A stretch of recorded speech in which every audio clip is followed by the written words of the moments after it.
കേന്ദ്ര ബജറ്റിൽ കേരളത്തെ അവഗണിച്ചതിൽ വിമർശനവുമായി മന്ത്രി പി.എ. മുഹമ്മദ് റിയാസ്. കേന്ദ്രത്തിന് മുന്നിൽ പിച്ചച്ചട്ടിയുമായി നിൽക്കാൻ സൗകര്യമില്ല എന്നും കേരളത്തെ നിരോധിച്ച ബജറ്റാണ് കേന്ദ്ര ബജറ്റെന്നും മുഹമ്മദ് റിയാസ് കോഴിക്കോട് പ്രതികരിച്ചു. കേരളം എന്നുള്ള നിലയിലുള്ള പരിശോധന നടത്തിയാൽ കേരളത്തെ നിരോധിച്ച ബഡ്ജറ്റാണ്. കേരളം എന്നൊരു സംസ്ഥാനം ഇന്ത്യയുടെ ഭാഗമല്ല എന്ന് തോന്നിക്കുന്ന നിലയിലേക്കുള്ള ഒരു സന്ദേശം നൽകുന്നതാണ് ഈ ബഡ്ജറ്റ്. അതാണ് ഞാൻ പറഞ്ഞത്, കേരളത്തെ നിരോധിച്ച ബഡ്ജറ്റാണ്.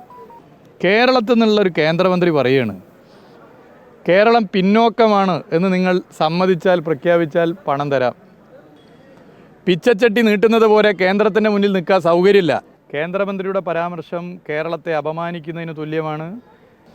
അദ്ദേഹം സമൂഹത്തോട് മാപ്പ് പറയാൻ തയ്യാറാകണം. ഇത് കേരളത്തെ നിരോധിക്കുന്ന ബഡ്ജറ്റാണ് എന്ന് കേരളത്തിൽ ചർച്ച ചെയ്യപ്പെടുന്ന ഘട്ടത്തിൽ തന്നെ, ഇത് കേരളത്തെ നിരോധിച്ച ബഡ്ജറ്റാണെന്ന് നാടാകെ ചർച്ച ചെയ്യുന്ന ഘട്ടത്തിൽ തന്നെ കേരളത്തെ അപമാനിക്കുന്ന ഒരു പ്രസ്താവന കൂടി ബി ജെ പിയുടെ മനസ്സറിഞ്ഞ്, ബി ജെ പിയിലെ പലരും അത് പുറത്ത് പറയുന്നില്ല, അദ്ദേഹം പുറത്ത് പറഞ്ഞു എന്ന് മാത്രമേ